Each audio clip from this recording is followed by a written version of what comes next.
Hi, everybody. It's Bob Ost. Welcome to True Theater Resources Unlimited. For those of you who have stumbled upon us and don't know what we are, we're a arts service organization located in New York, and we basically focus on helping people understand the business of theater. And we have a particular interest in nurturing and developing producers, but we also have programs that nurture and develop writers.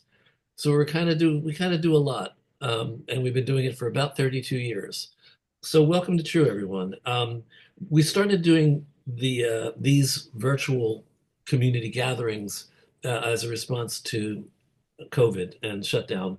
So we started April 17th, 2020, and this, I believe, is our 241st or 42nd. I always forget to count before I come on the air.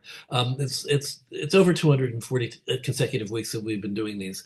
Try to bring in all sorts of people from all sorts of areas of the arts. Pretty focused on theater, but we haven't exclusively done theater. We've had people.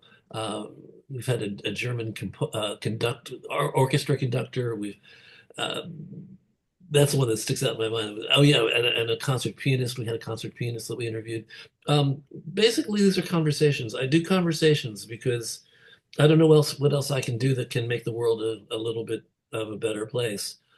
So just talking about things I feel is healthy, and I think it's helpful, especially when we're going through difficult times. And right now, it's a little difficult for many of us, admittedly. So we we've covered a lot of arts related subjects. Today we're really our focus is on finances and on money. Um, as it relates to artists, I'm sure you've heard it. You've heard about starving artists, right? So what we do here at True and what Bailie, my guest, does on her own as a financial consultant is try to break through the barrier of the idea of starving artists and help people understand and relate to money in healthier ways and feel a little bit easier about dealing with money. Um, I'm gonna I'm gonna bring Bailie in and I'm going to I'm going to introduce her to you. This is Bailie Slevin. Bailie Slevin and I we're really old friends. We've known each other for like at least a century and a half, right? At the very least. In the very yeah, and she was on my board, and she's also one of my favorite speakers on the subject of money. So Bailie, why don't we start? Why don't you introduce yourself a little bit, and then I'm going to just have a conversation with you about what you do and how you do it. And Yeah. if you have specific talking points that you're planning, I'm sure you are creative enough and you'll be able to slip them right in. So, but so You know me, I always have an agenda.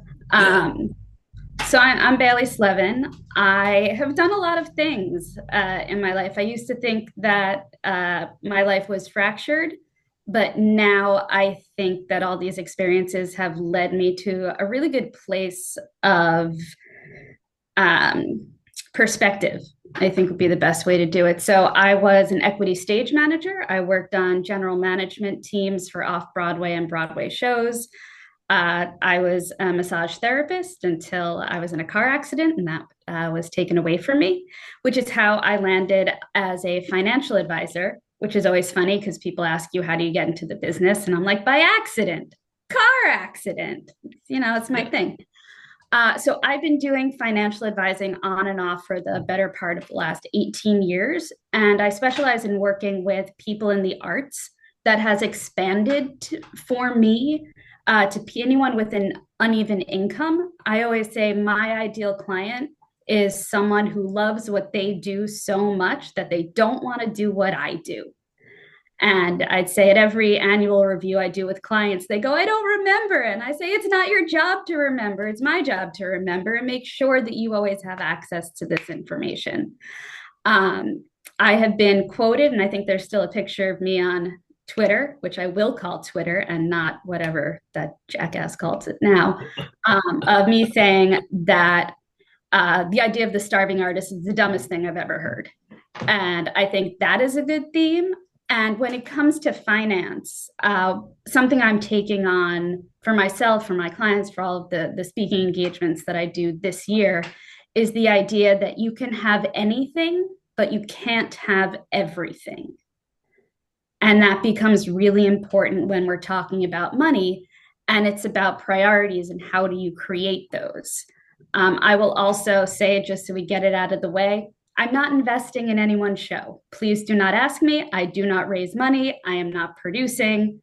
So we don't have to talk about that. We can just talk about you and what you can do internally to get your goals hit. And Bob, I'll let you pepper me with questions, and I'm sure I'll have some additions. Well, let's start with the basic. What what is it that has created the myth of the starving artist? I mean, let's talk, I mean, I think there's some obvious answers to that, but let's just lay it out.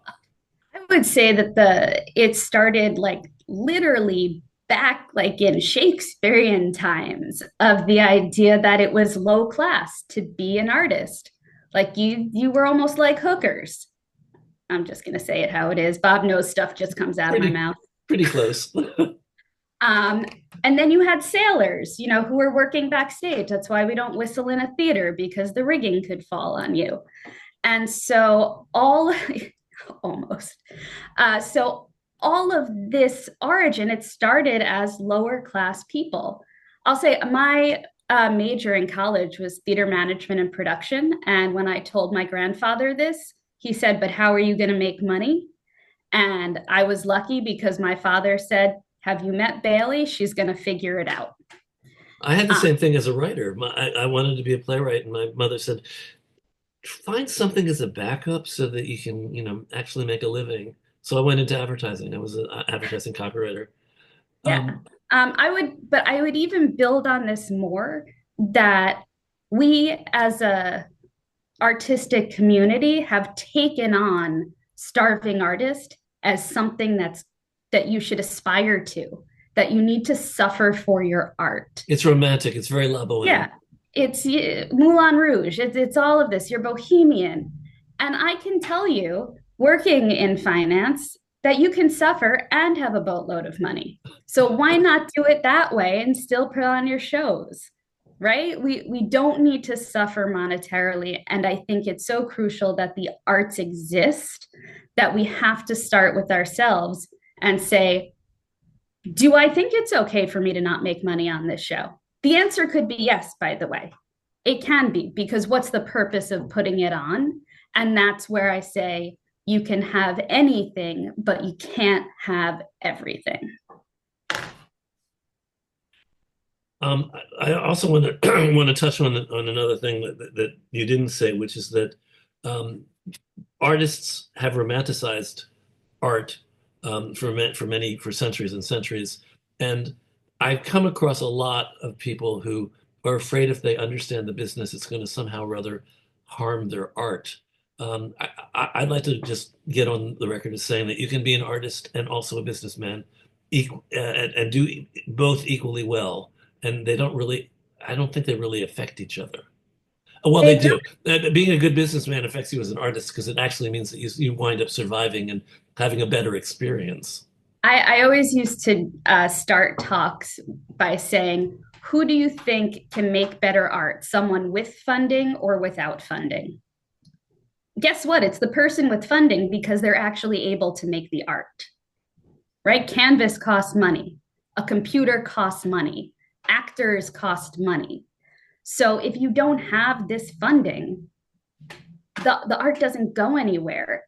I mean, unless your goal is to be one of those people whose, art gets produced posthumously and then your estate or no one gets the money, but that seems like a bad business plan. And I think artists always need to have a business plan. There's a favorite quote that any of you who have ever heard me speak before knows it's coming. It's Alice in Wonderland. Literally have it tattooed on my body. And it's Alice is walking down the path and she comes to where the path splits and there's a tree. And the Cheshire Cat is in the tree. And she says, "Mr. Cat, which direction should I go?" And he says, "Well, that depends on where you want to get to." And she says, I don't know. And he says, then it doesn't matter. And I think a lot of us start and we just know we want to go. But if you don't know where, then every step you take is irrelevant. It could be taking you the opposite direction of what you actually want to do, which comes back to the idea of a business plan. Sue Horowitz just made me laugh. She said that starving artists applies mainly to models and movie stars who are told to be skinny to be cast. So that could be starving and having money though. We're body positivity now. We don't have to starve to do this, you know? Um, I'd like to talk about belief systems. I think that a lot of artists do start with the belief that there's something that sullies their art if they're too if they understand business or if they follow business, which doesn't necessarily mean that that it well it does it affects their ability to actually make a career where they get paid for what they're doing. There's kind of a I don't know. Maybe I'm wrong. Maybe it's not like that anymore. But I've noticed it for at least 30 years of running this organization that there's some people who just like to take the position of, oh, I don't need to know about that. I'm an artist. There's also this concept of selling out, which, you know, how a lot of us end up with a very complicated relationship with rent. You know, when we're young, I saw it first when I was 16. It was beautiful. I wanted to live in the East Village and have no money and have this loft. And then you get older and you're like, these guys are not what to aspire to. Benny, Benny is the hero. Not really, but also kind of. Um, so I think there is that idea that you can't have these two sides of your brain. And if you're successful in a business way, you're not going to be successful in an artistic way. I would just, Bobby, say you can do both of them. I'd also say you don't have to. You can find someone who can do the business stuff. You can team up. No one is good at everything, and no one is good at things the first time they do it. I guarantee no matter who you ask, the first show that they produced, the first show that they wrote, the first audition they went to was not the best one they ever did. Right? Even Beethoven sat at the piano the first time. He wasn't great. All of these things are learned skills. What's beautiful about artists is that you have the passion that should drive you to learn these skills so you can fulfill your passion. And that's really, if I could infuse that into everyone, that being able to sell your work is actually going to get more work. It's helpful. It's not a hindrance. I think you know by now, after all these years, you know that I believe that our beliefs about money are very much what affects how we deal with money and how we approach getting money. I think there are people that have very strong beliefs. They're filthy lucre. There's money's dirty. Money. There's all sorts of things. It may even be embedded in you, but deep down in your head and your brain, you think that there is something uh, unappealing about money, except when you're buying something.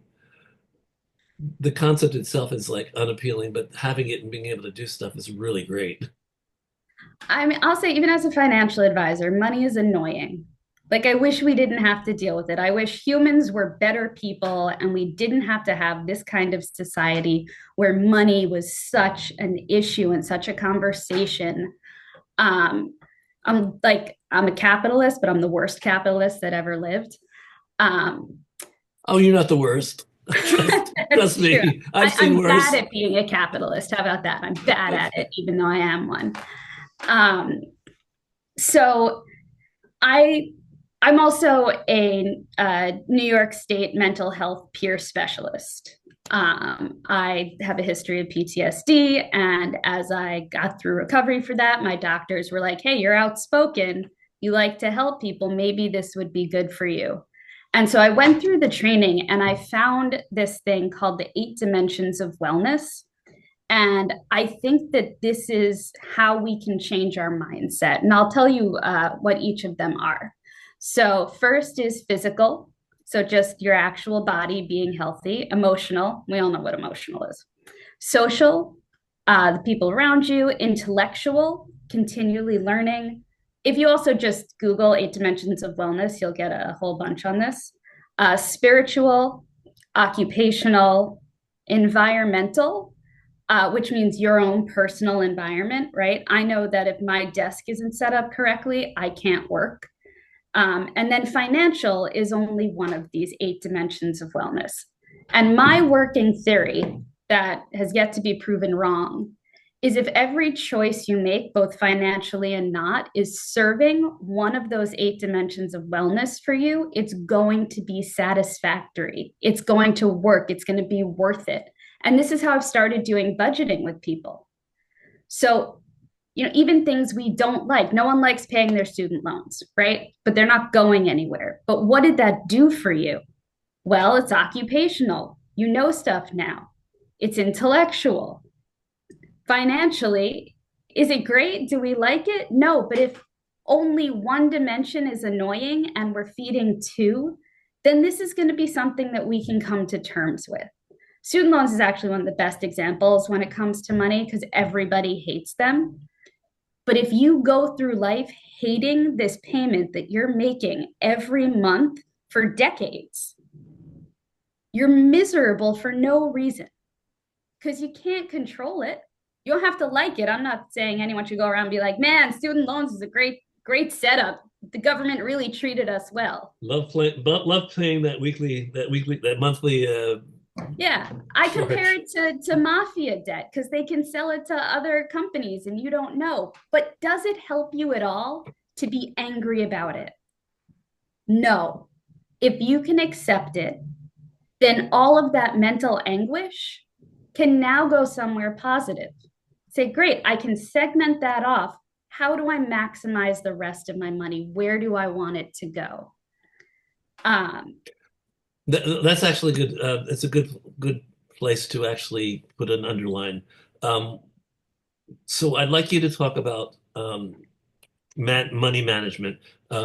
Artists and everybody in theater and probably everybody on the planet. What are some of the tricks to managing their money in a way that will have the best outcome? so the first thing is you have to save. I do not care how much money you make. I will never hear an excuse. I had a client years and years ago, and she was a director. She's actually doing very well now. And she was like, I can't save any money. I just can't. And I said, look, if I broke into your apartment once a week and stole $5, would you notice? She was like, probably not. I probably would just like not get an extra coffee one day. And I said, great, you can save $5 a week. Is it a ton? No. But now we have a habit. We have to save something from every bit of money that comes in. Look, the ideal savings rate is 20% of your gross income. I don't know how many of you are living in New York City. That's like a ridiculous ask. I get laughed at pretty consistently when I tell people this. But create the habit. Save that $5 a week. And you know what? If you don't notice the $5 a week after 2 months, start to save $8 a week. We all have automatic transfers now. I actually still have my $25 a week that I started years and years ago before I had even more of a savings plan. That still happens. Every Friday, $25 goes out. And as I review my statements, I go, oh, look, it's still happening. Look at me. I saved an extra $100 this month and I totally forgot about it. So that's one. You have to have good habits. The next thing, and this can go back to the 8 dimensions of wellness, is priorities. What are you willing to give up and what are you willing to spend on? And a lot of times, almost always, there is a trade off.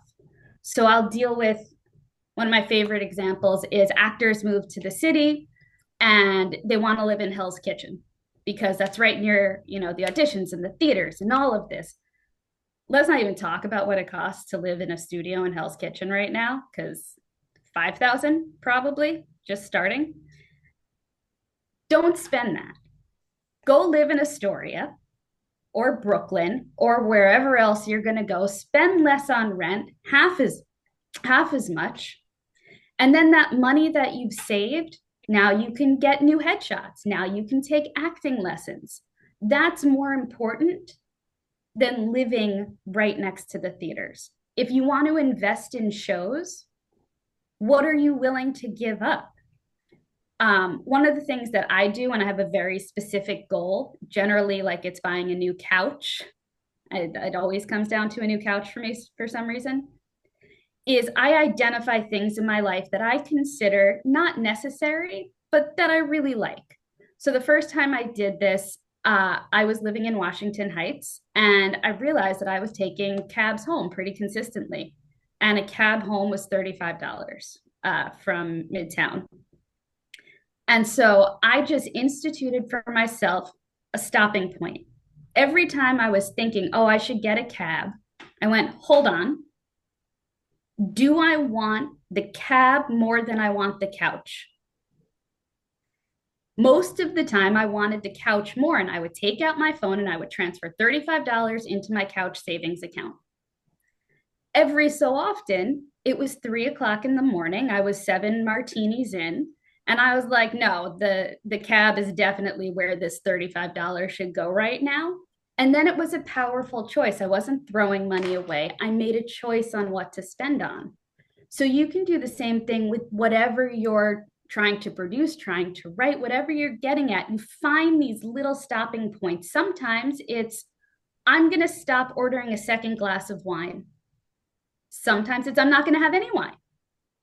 Wherever it is, it's money you're already spending. So we just need to reallocate priorities. Yeah, I've done 7 martinis. What of it? I was like 20 years younger. These days, two, and I'm asleep, and it's embarrassing. I can't get through a half a glass of wine. All right. Um, I just want to stop for a moment. I want to say to the room that if there any specific questions you have about finances that you would like to ask Bailie, please raise your hand or put a question into the chat. We encourage you to put questions into the chat, and we encourage you to actually engage with us on these functions. I also want to add one thing that I should have said at the beginning. I am not giving you financial advice. This is general knowledge. You should not implement any changes without talking to your own financial professional who knows your specific situation. One of the worst things in the financial industry are people just giving advice without knowing the specifics of where it's going to. So I'd also encourage you, any book you read, any financial pundits, just say, are they talking to someone like me? And are they talking to me specifically? So while I'm trying to give thought processes and advice that can be applicable to everyone, please don't change your life and your financial situation until you talk to someone very specifically about you. Well, I think that there probably are questions. If you'll handle them, there may be some of that in the question, but I think there are questions that people might have based on what we've already talked about. Let's Yeah. see. Kate Casher says for years she tithed herself. 10% of every net payment went into savings. I paid for my son's bar mitzvah. I guess I just need a goal. That's also another thing that you should mention is you're not just saying the couch. As a random example, No, the have couch was something I desperately wanted. yeah, think about things that you want that you could spend money. For me, in this stage of my life, the decision really was I want to have money to go on vacations. I want to be able to pay for vacations every year. So that affects my choices a lot.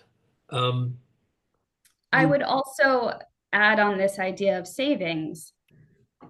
The savings I put towards the couch in this example, that's deferred spending. Savings is money that's going to be there for the long term, help you in life with retirement and income in the future. Money you put into a savings account that you know is going to be spent on something that's not going to sustain your life is a deferred spending account. Nothing wrong with it, but they are not the same.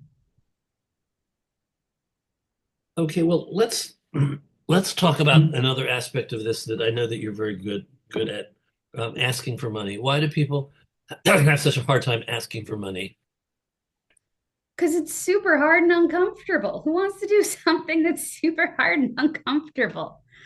Money is such a taboo subject in this country. I think probably more countries.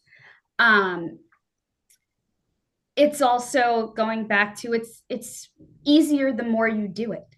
The first time that I was with a client and I recommended that they put $100,000 into an investment, I was really uncomfortable. I was like, oh my God, who's going to trust me with this?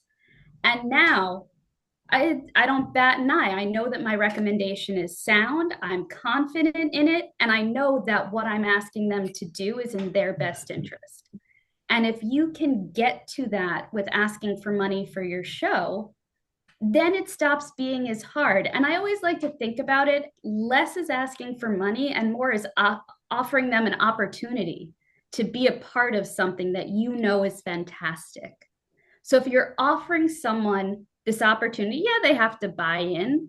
But you know what? We were talking about gypsy tickets, assuming that, they don't cancel. I'm not mad about buying gypsy tickets because I know I'm going to get something good. So, where is that for you? Where can you communicate the value in a way where that person, going back to the 8 dimensions, says, this is going to fulfill me on all of these levels. Why wouldn't I want to be a part of this? And so I tell this to the writers actually during the writer producer speed dates. Everyone's here for the same reason, right? No one is sitting around on a Sunday night going, you know what? I hope I find nothing worth investing in. I hope that all of these pitches are terrible. No one wants their time wasted. So when you have a meeting, I encourage you to go in with the idea that the best case scenario for everyone there is for them to want to be involved and ideally give you exactly what you're asking for. And if they don't give you exactly what you're asking for, that's fine. They might want to give you something else. We want to leave room for people to say both yes and no. Because if you give people room to say no, it helps to build this relationship. But yeah, people I think are uncomfortable with, they think it might be an uneven ask, or they think the person might judge them. But if you know that what you're offering is powerful and moving and going to do good in the world, or it's just going to make people laugh their asses off for 2 hours, like that's a great opportunity. And you can come from that perspective as opposed to the starving artist perspective of, oh, if these rich people don't give me money, we're not going to be able to do the show. Like, we're not Charlie Brown, we're offering people opportunities. And that goes back to what I keep talking about, which is beliefs. So it's not just about your beliefs in money, but it's also about your belief in yourself and your work. Um, I want to emphasize that again because I think it's just so important. When one of the things that gets in the way of a lot of people asking for money is the feeling that they don't deserve it. And Bailie is giving you a new belief to hang your thoughts on, which is basically that you're offering people an opportunity. Um, the other thing is she also let you know that you ask with the understanding that no is an appropriate response. Um, but the thing that really doesn't work for so many people that I've known and met over the years is forgetting to ask. Um, Having meetings with somebody where you drop hints, drop hints. Yeah, that's great. Just keep dropping those hints. Now, eventually, you're going to have to say, "This is what I need." So, Yeah. And you but have to practice that, right? Don't go into a meeting with a prospective investor or producer and be asking them this question for the first time it's ever coming out of your mouth. Sit in the mirror, ask a friend. I actually like the soft ask to a potential investor who's a good friend. You can say, oh my God, I have this big meeting coming up with someone who could really, contribute a lot of money to this show. You, as my friend, my trusted advisor, can I run through this pitch with you? I'd love your feedback. Guess what? They're still hearing the pitch and you're going to get feedback. It's my favorite, like, soft way in there. um, I see a couple things. Our case asked a question about 5 minutes ago. It's not really a question, but you're talking about ways where to put your money, savings, saving your money, savings, bank accounts, CDs, stock market, crypto. Let's talk for a second because you said some interesting things at the Essentials of Self-Producing workshop about crypto and also about the stock market. Um, where do you see us right now? Um, so I will say this about crypto because my the love of my life, Andrew Ross Sorkin on MSNBC. I don't know if anyone else knows him, but he's everything I want in a man. And he agrees with me on this. Crypto is probably the next place that the financial industry is going to fall because crypto is not attached to anything. So if we go back to when we had the housing market explode with all of oh my God, the layered mortgage bonds. I'm blanking on the actual name. Basically, Not my the thing. the subprime mortgage. Yeah, the layered subprime Yes. mortgage. So what happened was someone in the financial industry created a product and it seemed really good and people sold it. Yes, thank you, Jane.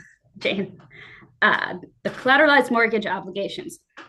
Everyone got excited. They went in. Nobody knew what was happening. If you haven't seen the movie, The Big Short, I mean, I recommend the book before the movie, but the movie is quicker. They actually do a great job of explaining what happened. But the issue is we put money into things that we don't understand. When we don't understand what we put money into, we don't foresee all the possible outcomes, positive or negative. So now we have crypto. Nobody understands crypto. I have a client who literally wrote a best-selling book on crypto, and his primary investments are not crypto because we've had these conversations. It's not attached to anything. If you go with businesses where they go, oh, pay us in Bitcoin, they are putting that into dollars before the end of the day because they know that the value is going to change. So that I consider gambling. Do it with your fund money. The stock market. There are no guarantees in the stock market, but also there's never been a 20-year period where it's been down. It's the best hedge against inflation statistically, not telling you where to put your money, just statistically, this is true. Savings accounts. So I go through something with my clients that I call the asset trifecta because I like fancy names for things. And first, we talk about the tax implications of your money. And then we talk about the access to your money. What I like about a savings account is that it's always accessible and there's zero risk. A lot of us start our financial lives with a checking account and a savings account, but we don't think why. We do it because it's safe and we can get at it. Now, if you're looking at, and this happens all the time, someone gets a job, they're 20, 25, they get their first job, they're making maybe $40,000 a year, and they're told to max out their 401k. Worst tax treatment, no liquidity, you can't access it. And there's risk because it should be invested because that's the best hedge against inflation for an account you can't touch until you're 59 and a half. So I'm getting a little deep in here. Regular savings accounts, great. High yield savings accounts, love them. Interest rates are coming down, so they're not going to be as pretty as they were a year ago. So we're dealing with that a lot. I am not a fan of CDs. I'm really not a fan of CDs. It locks up your money and generally doesn't give you much more interest than a savings account. So what are you using your money for? That really should inform where it goes. If you're going to use money in the next, you need it for the next 3 years, I wouldn't invest it. There's not enough time horizon. If you're going to need this money before you turn 59 and a half, then I wouldn't put it in a retirement account because you can't access it without penalties. So we really have to think about what am I using this money for? And again, it comes back to this. You can have anything, but you can't have everything. So when you're budgeting, it comes up. When we're deciding where to place money, it comes up. And this is also where I really try to differentiate between deferred spending and savings. And I tend to just say it's 12 months. If you're planning, like vacation savings is deferred spending. There's nothing wrong with it. That's a great thing to have, but it's not savings for the long term. So once you can At my age, that identify, becomes less and less crucial. yeah, well, time horizon changes, Yes, right? indeed. So someone who's 30 who's saving for a vacation, it's a very different thing than someone who is in their 60s saving for a vacation, because this is what we've been saving for, right? My parents, my mom is 70, my dad's 75. The money they put towards their vacations now, that's the savings they've been building up their entire lives. And now this is the life they've been planning for. My brother, who he and his wife are taking their two kids to Mexico, that was deferred spending. Again, nothing wrong with it, but you just have to understand what it's going to do for you. Did I answer the question, Bob? Yeah, I think so. Is everybody else clear, or any other questions that you want to bring up? I want to just address Rob Hoffman. I mean, the answer is no, but the question is, this may be off topic. I understand you are not an investor. Are you, as a financial advisor, allowed to gauge a client's interest in investing in theater and later introduce them to producers you know? Absolutely not. I am your enemy, if anything. Because if you ask one of my clients to invest, then they're going to come to me. And I know because they have, because that's the relationship I have with my clients, where they're going to come and they're going to say, hey, this project sounds really interesting. I'm thinking about putting 50,000 in. Where do you think we should pull it from? And I'm going to sit there and say, well, if we pull it from here, these are the consequences. If we pull it from here, these are the consequences. So I want fundraising for the arts. I want people to give money, but it also has to be responsible for them. And their financial advisor is on their side, not anyone else's. Um, uh, okay, well, I knew the answer was no. Amy Stoller says, do you find that the concept of a scarcity mindset versus an abundance mindset can be useful to your clients? I think the actual answer to that is of course, but it's defining scarcity mindset versus abundance mindset, and to what extent are people really, what do they really believe? I don't even really like those terms. I think people should have a realistic mindset.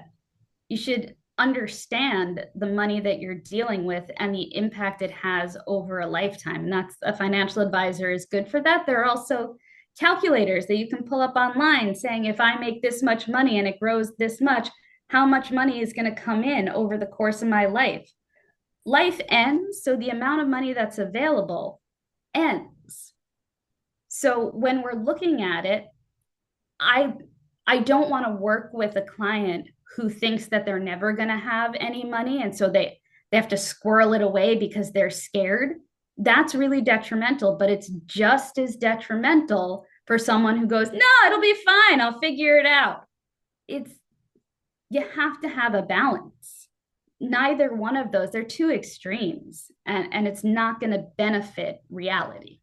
Basically, it's bipolar finances. Yeah. Basically, I mean, people actually can jump from one to the other. So a realistic mindset. I would say that a good practice for a lot of us is to practice having an abundance mindset. Believing in abundance um, is important for a lot of us who have struggled with finances for many years, and that by having a struggle, you sort of create this scarcity mindset. Oh, I'm never going to have any money. I'm never going to be able to do anything. I think just as a practical practice, people should uh, would benefit from reminding themselves that it is possible to think in terms of abundance. Um, and that gets more into spirituality than it does into finances, but I think it's healthy. I would say just be cautiously optimistic, right? We want to look on the bright side. We want to think the best, But you have to understand that we're living in the real world, so it's not always going to happen. So what do we have to do to prepare for that? Um, Cautiously optimistic. Cautiously optimistic. Okay. Um, let's talk about the ask. Let's talk about because you again you said some interesting things at the workshop a couple weeks ago. Um, what are some do's and don'ts in terms of people? Uh, well, we have Jay Barrett and other people in the room. They all are in a position of not wanting to raise money, but knowing that nothing's going to happen if they don't raise the money. So, can you give them some guidance on that? Um, so I think actually you hit on the biggest thing is you have to actually ask for the money. Always make the ask, and an ask always ends with a question mark, right? I had a mentor who used to say, if you don't ask for it, it sounds, something like, hey Bob, we've been together for like 10 years. You're the love of my life. And I see the rest of our lives intertwining forever. So we should probably, just do the thing that people do, right? So I love you, right? You want me to ask him to marry me now, but I don't, so he can't say yes. We do the same thing when we're asking for money. We talk around it, which is why I say a question always ends in a question mark.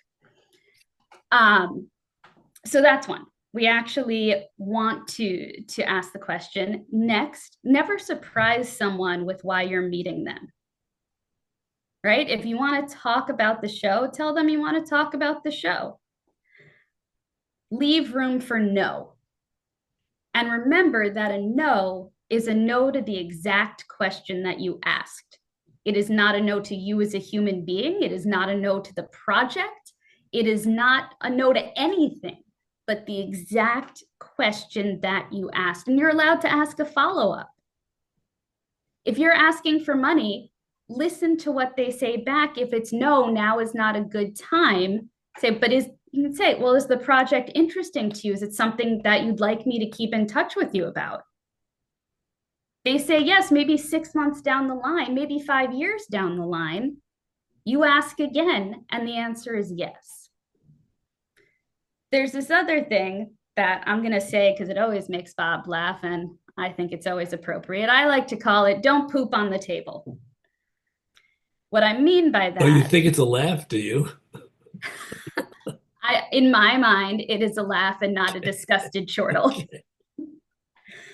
What I mean by that is imagine yourself sitting in a meeting. There's a table between you and the person that's there, and there's poop on the table. Everyone's making the poop face, right? Everyone's just like, but it's not polite. We don't identify it. So it just sits there and everyone is uncomfortable until someone goes, hey, there's poop on the table. We need to clean it up. So how does that actually apply? You have a meeting with someone, it's scheduled, you start talking, you notice they are very distracted. They're all over the place. You think they're not listening to you. You're getting uncomfortable. You're probably getting angry because you've been working up to ask this person for money. But this meeting is not about you. This meeting is about them. And so it's good to say, hey, I just wanted to check in. I feel like this might not be the best time for you anymore. Do you want to keep going now, or should we move this meeting to another time? They're either going to say, no, it's fine. The subway was crazy. I just thank you for asking, but I'm good. I can focus now. Or they're going to say, thank you for asking. I just saw someone get hit on the head in the subway, and I absolutely cannot concentrate on anything else.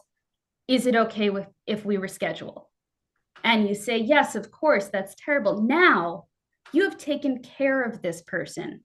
They are not just money that you're waiting to grab, they're a human being. One of the biggest things that I learned as a financial advisor meeting with people is it's not about me at all. And as you can tell, I love things to be about me, but it's not about me. It's about them, right? And I have to read that room. I have to know if they seem a little off. And I have many times offered people the opportunity to reschedule, and they say, yes, thank you so much.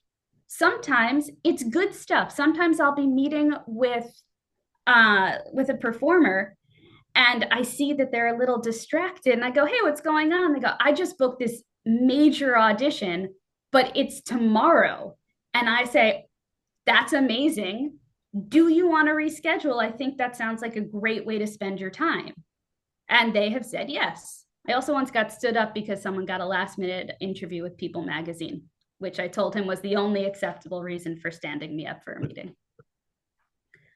But appreciate them. Use your skills to see what's going on with them and create the atmosphere that's going to allow them to say yes in the easiest way and build the relationship, right? I'm sure anyone who's produced a number of shows will tell you that the relationship is more important than the single ask. Um, when I ran an advertising agency once upon a time, and we had sales training, and one of the things that's always stuck with me is what they talked about the best way to start a relationship and the best way to start a meeting with somebody is to have a conversation about rapport, find out what you have in common, look for or do the research before you get there and find out that you have something in common. Oh, you're from Philadelphia. I'm from Philadelphia too. The thing that sets up a lot more ease, in my experience, is breaking down the barrier between I'm wanting and you have what I want, to just having a conversation with somebody, um, relate to them as a human being, and all this.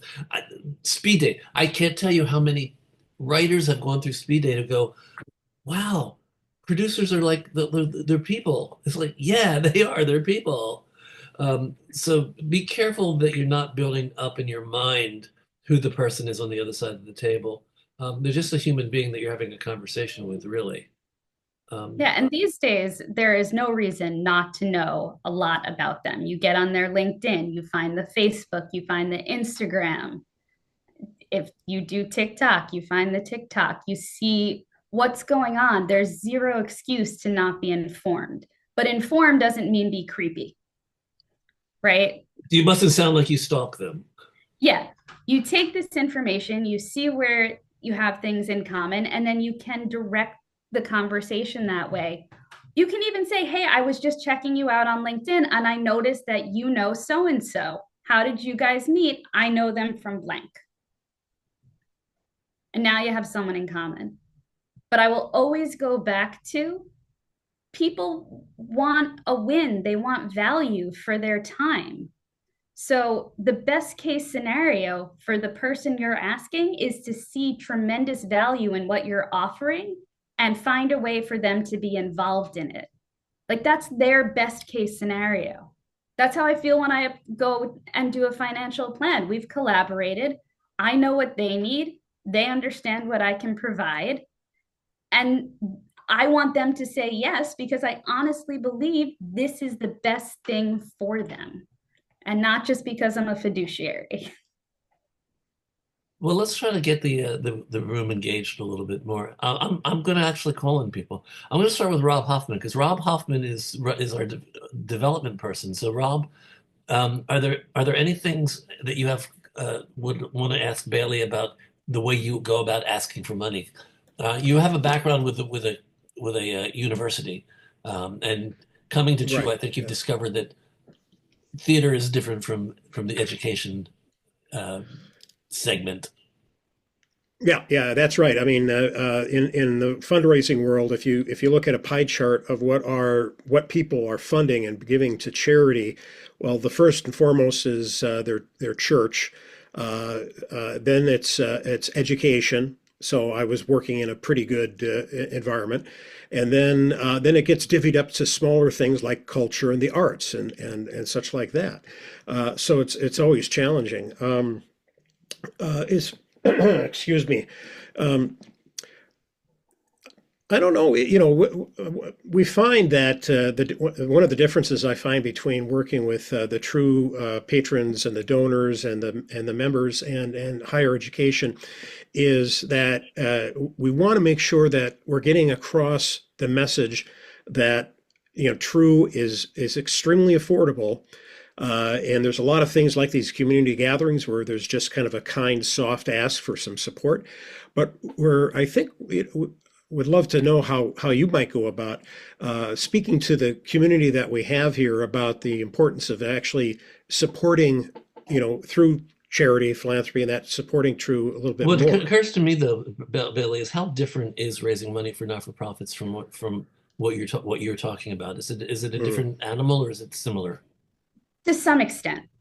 With financial advising, it's very clear for me, and I also agree with Jane, but I'm also going to contradict because that's what I do with Jane all the time is I agree and then I contradict.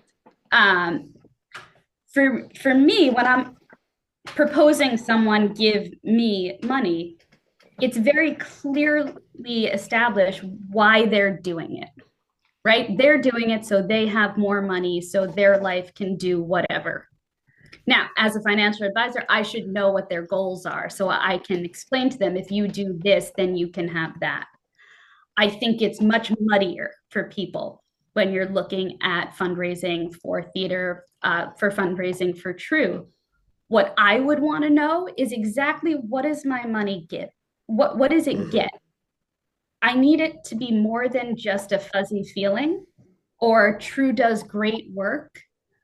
I like to know, well, if I give $100, how many people does that get into this event? And how many people from that event have gone on to do amazing things? And mhm, will you let me know? Or am I giving you money and I'll never hear from you again about what I'm supporting? I mhm. think it has to be tangible. Yeah. Well, off that topic, another aspect of it that I would like you to take on.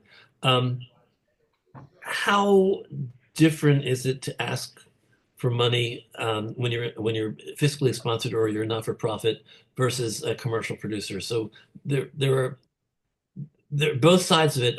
We need money to get our work done, to get a production to happen. Um, do you think that the people that give Night and day. These are two completely different conversations with two completely different motivations. so let's talk about that.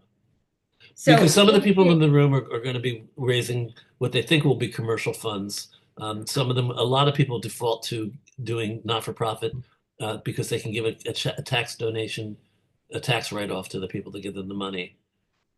One's an for investment, one's a donation. commercial production, you better show them how they're making money. That's why they're giving it to you. So they make money. They might believe in the production, they might even love it, but they are giving you that money so they can make money. They want to see a return. This is a business. If you're looking at a nonprofit thing, well, then we can tug on heartstrings. We can support the community. We can get tax deductions. It's softer, in my opinion, than softer asks. And you got to even have more relationships than if you're doing the commercial side. You have to have the numbers, you have to show up with them, you have to, be able to talk to their accountant and say, this is how it's going to work. And so they're not the same at all, in my opinion. I think what I do as a financial advisor is closer to a commercial ask. It's got nothing to do with nonprofit. I'm not asking them to put their own self aside in any way and support anything. So night and day, night and day. Um, Jane, you want to share? I know you have some thoughts on it. Yes, please. I know that because you put that into the chat. It says, I have some thoughts about this. Yes, I have some thoughts about it because I do both. And I think, I mean, there's some practical differences. Typically, a commercial ask is much larger than a nonprofit ask, just because, units for a major commercial production usually start at $25,000 or $50,000, and people can make donations at smaller amounts. Obviously, they're tax deductible, but there is some similarity in that often, particularly if you're the writer or some creative person as part of the production, you can appeal personally the same way that you appeal personally about a nonprofit, because it's like, this is something I believe in. This is my project. Please support me. Doesn't necessarily require a huge probability of financial success. In my experience as a commercial producer, and I've raised money for 20 shows or thereabouts, many people, I won't say most, although that probably is true, many people do not necessarily expect to get their money back. They expect to have a good experience. They expect to have a chance to get their money back and make some money. And so you have to present them with a plausible financial possibility. If they go to their financial advisor, as just like you said before, it's like, oh, crap, that's a no, because no financial advisor is going to be responsibly say this is a good investment. It's really more, I think most commercial investments are more personal, and like they believe in the project, they believe in the director, the writer, the theory, the concept, the play itself, the title or something like that, and they hope to make money. In the nonprofit world, that becomes very personal, whether it's donating to your alma mater, whether it's donating to a charity. Oftentimes I find it's you're donating to someone who has asked you to donate to this particular nonprofit. You may not have a personal tie. They want to get you into the personal tie. They invite you to the theater's gala, for example, so that you're exposed to it. They hope that you make a donation to the gala to the company while you're there. Maybe you get a tie and maybe you continue the relationship. But very often it's, hi, I'm raising money for Houses on the Moon. I so believe in their work. I'm the chair of the board. Would you please support us, before year end? So I don't know if a lot of what I said is similar to what Bailie said. Some of it on the commercial side is a little bit different from the perspective of someone raising money versus someone who's telling people don't invest, which is what responsibly as a financial advisor you would probably say, because there's no guarantee, and the upside and the downside is zero. The upside, is something, but the downside is zero. So it's not the risks generally outweigh the rewards in theater. The rewards are often non-financial, so it's a very different kind of experience. At the developmental level that a lot of people are at, even if you don't have a 501c3, if you're not asking for a donation, it's kind of difficult to call and ask an investment because you're really not having very much likelihood of breaking even or making much money on a showcase or a show that's in a festival or something. The ask becomes a little different, I think, when you're at that level. I think what you're asking for is gifts. I think you're asking people to just basically invest in you. Exactly. You're if that is the I don't want to say the lower the level, but at the earlier phases of a show when you're in development, it's almost always about supporting me. It's not about we're going to make money unless you're a little farther along and it's part of the front money. So it's like early venture capital kind of thing where you say, hey, we're doing a 16 performance show. Our next stage is off Broadway. We're going to do a commercial run. Whatever you put into this show will roll over into the commercial production, and there is a possibility of a monetary return. But the writer doesn't necessarily know at that point whether that's going to happen. When the writer's asking for money to support the work in a showcase or an very early developmental stage, they don't know that when they finally get a producer on board, that producer is going to allow that money to roll into the final capitalization. True, true. But A lot of I'm like, agreeing with you in the sense that at that early stage, it is not about making money. It's 99% about, I want to support this project. I want to get involved in some way. You know, people might give you money. They might help you with getting sponsors or whatever that is. They just want to get their hands dirty, whatever that is. It's absolutely not about making money. Some people might get some money back if they, charge enough for their tickets and they have a lot of audience members. But if you're telling someone that they're going to get their money back, you're being irresponsible. Right. yes. Yeah, I like to remind people about that. I also like to remind you at the same time that there's no harm and there's nothing wrong with asking for that money. Basically, you're saying, I have a show I believe in. I want to see it produced. I need money. Will you help me? And they essentially can give you a gift. I don't know. I don't see it in the early stages as being an investment that they could get a return on. And I don't know whether it always needs to be money for which they get a tax donation, tax deduction. Barely between you and me, the tax deduction is really so it doesn't have a lot of meaning. Honestly, It's it's symbolic. it depends on who it is, how much money it is, and the tax bracket they're in. Yeah. So this is again where I come back to, like, this isn't financial advice for anyone. Everyone has a different situation. But I do want to, the ask itself is really hard. Like, I don't want to diminish that. There is a lot of good work out there that will never see the light of day because someone wasn't able to ask for the money or the space or whatever it is they're asking for. So you, as producers, as creative people, need to spend some time saying, this is worth everything I'm asking for, and then practice asking for it and ask for exactly what you want and know the path that you're on. You can even say, I'm not sure exactly what this next step is, but I know we need to, get a website going. This is how much the website's going to be. Can you help me with this? That's fine, right? It's not going to be easy the first person you ask, unless it's like your significant other or your kid makes websites and then you go, hey, do this. That's how my mom got her website.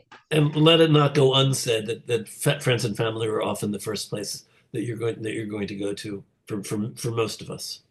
Bob, Jane, I just wanted to add, Bob, I wanted to add something about the fiscal sponsorship aspect of this, because there's a very critical aspect to having a fiscal sponsor or being a 501c3 that it can accept donations, which is a lot of people who support charitable giving do so through a family foundation or a charitable trust of some kind, and they can only donate to 501c3s, and they have to donate a certain amount of their money to 501c3 organizations. So if you have a partner that's a fiscal sponsor or a nonprofit theater, that's a really great way to say to someone, listen, don't spend your working capital. Use your family foundation to support my project, as long as it's, part of whatever their mission is. We've been successful doing that with Still, for example. We have a partner who is the originating theater. Ooh, did we lose Bob? no, I put you on the spotlight. Oh, spotlight. Oh, hi. I'm suddenly big. But we have a Cold Core Theater who produced the original run that we enhanced, is our fiscal sponsor. So people can make donations. It means you can accept money from non-accredited investors, meaning people who don't have a certain wealth or income, and you can accept money from charitable trusts or family foundations, and you can accept money you can get grants that can only go to 501c3 organizations, and you can get money from people who don't want to deal with any kind of tax forms and stuff that is involved in a commercial production. So I'm good now. Are you You good could now? take me off Okay. spotlight. All Yeah. right. I Here just we wanted to go. make sure that that was clear. Like the value of a fiscal sponsor is not just having a tax write-off, it's having the tax status to accept certain kinds of money that you wouldn't be able to accept if you were a for-profit entity. Foundations and also grants. Um, Most grants require somebody to have some connection to a 501c3, which is what we're a 501c3, for those of you who don't know. Um, I think we're kind of at the end right now, but I'm trying to see, are there any other questions in the room? Um, Guys, any specific questions, things that we haven't touched on or things that we have touched on that you're not sure that you fully understand? Arlene Uh, Corsano wanted to ask about crowdfunding. oh, right. Thank you, voice of God. Thank you. Um, Crowdfunding. What are your thoughts on crowdfunding? I can tell you how that works, if you don't have the context for it. I mean, Um, I know you know about crowdfunding, but what I'll say about crowdfunding, and then I'll let you take over, is it's far more work than you think it is. It's you have to like earn every person every dollar. There are outside legal implications. It would, if I were producing, honestly, it would be the last choice that I would use. I'd figure out how to ask people for boatloads of money before I attempted to crowdfund. yeah, and Arlene, basically with crowdfunding, there are there is somebody at one of the places you can crowdfund is connected with has a 501c3, so they can be taken as tax deductible donations. Not all crowdfunding platforms do that, but the other thing about crowdfunding is that the way they stimulate giving is with gifts. You give so much and you get this. You get your name above the title. You get 2 tickets to opening night. You get whatever. You get a CD of one of the songs from the show. So you have to really come up with a whole range of gifts that people can get at different levels. It's a lot of work. I do know that there have been people that have been very successful with it, though. Um, that's right, John Goldsberry. Yes, John. Hi there. Can you Hi hear there. me? Oh, Yes. good. Very good. Very good. Um, I've been raising money through a friend of mine who's put together a LLC as an investment group. I've got 3 people that have tossed $10,000 into it so far, which is going towards a workshop in the spring in New York. And I heard something but they're investing in as front money people to get us going. Now, I heard someone mention in here the fact that once you bring a producer on board, they don't necessarily have to honor that. Now, That's if I've got a contract through these people that this is what we're doing, how does that affect things? it complicates it, but it's not impossible. There's some producers that'll say fine, and there's some producers who don't. I know. I have a friend who was he's not with us anymore, but he basically did not want to fold in all of the work that the writer had done prior to being optioned. He did not want to fold that into the final production agreement and give the writer producer credits. Um, a producer can say yes or no. Just know that no is a possible answer. Yeah. Bailey, do you know any more about that?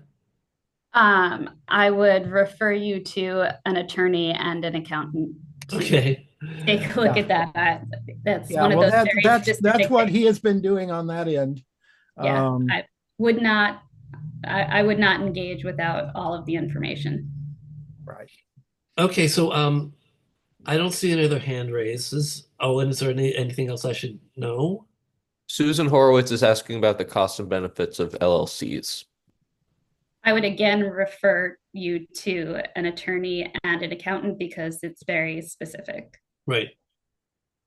Um, Well, that's it. I'm going to thank you, thank you, Bailey, for being with us today.